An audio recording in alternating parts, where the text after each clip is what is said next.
Good morning. Good morning. So today we're going to continue our discussion about domain and range and the different types of domain and range that we may encounter as we start looking at some of these questions. Because domain and range can be presented in a couple of different ways. All right. First and foremost, I want to go ahead and give you the types of domain and range that you might see by name. Okay.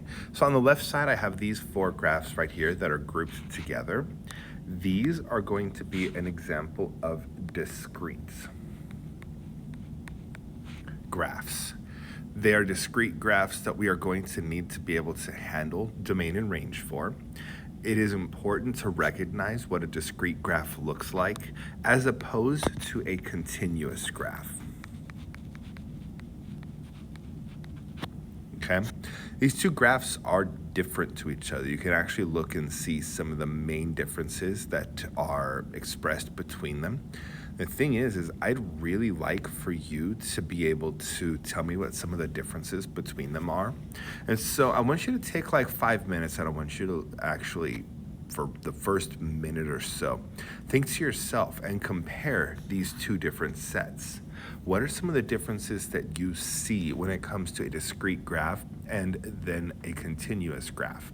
After that minute has passed, I'm going to have you discuss with your group mates that you're sitting with and describe what you believe the difference between a continuous graph and a discrete graph is. You're going to have that stuff written in on your notes on those lines that are beneath this, okay? And then you're also going to need to type it in onto Edpuzzle so that I can track what some of those discussions are. All right, so go ahead, the video is going to stop. Literally set yourself like a minute, look at the clock as you can, give yourself a baseline, discuss that with your group mates, get it typed in, and then you will be moving on this. All right, so now that you're back, let's go ahead and take a look at these continuous and discrete graphs and take a little bit more of a in-depth view on it. A discrete graph is going to be a graph where the dots that are on it are not connected by a line or a curve or anything like that. Each of those dots is independent and kind of stands on its own. That's why when you look at this, you might see a curve there, but the curve is not actually drawn in like it is on the one on the right side. When that happens, your domain and your range are going to be lists of what the numbers that you're referencing in there are. So like when I look at this, I know it's kind of covered right now, but that first dot with the domain, we do need to make sure that we know our domain, our range. One of them stands for X and one of them stands for Y. Which one of those represents your X? That is going to be your domain. So I actually go in and I start filling in all those numbers across the bottom, one by one, that has a dot above it. Like for example, there's a 2. I've also got a 3. I do not have a 4, so I'm going to skip it, but I do have a 5. I do have a 6. Once again, I skip 7 because there's nothing, no, I skip 6 because there's nothing on this 6. It's 2, 3, 5, 7, and 9. And then for the range, I'm gonna kind of do the same thing here, where for my range, I list off my Y values that are climbing up the left side. That first dot is going to be at 1. The next one jumps all the way up to 3. Then I go to 4, I go to 5, and I go to 6. We do want to keep these in numeric order. I don't want these to be in any kind of outside of number order, because it is always going to be given to you in from smallest to largest, okay? And if you look at that graph above over here, you'll see that the blue dot does go with a 1. The next dot here is where my 3 is, 4, 5, and 6, okay? So we do want to make sure that we have all of those listed.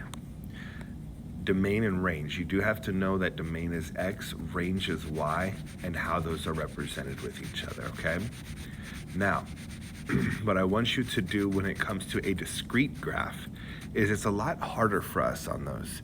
We can't list out all the numbers on here. What I can do though is I can look on my domain again, my left to right here is look how far to the left does this go and how far does the right to the right does this go.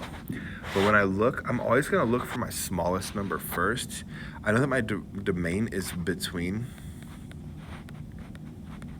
and it goes from -6 to 6. -6 because of this spot over here, and +6 because of this spot over here.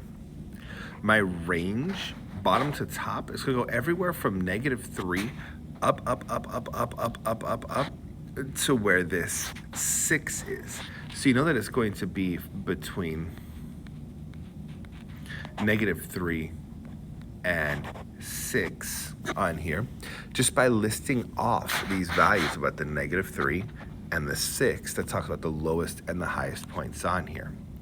Some of the stuff that I've seen people do to try to help track their domain and range is going to be by drawing lines.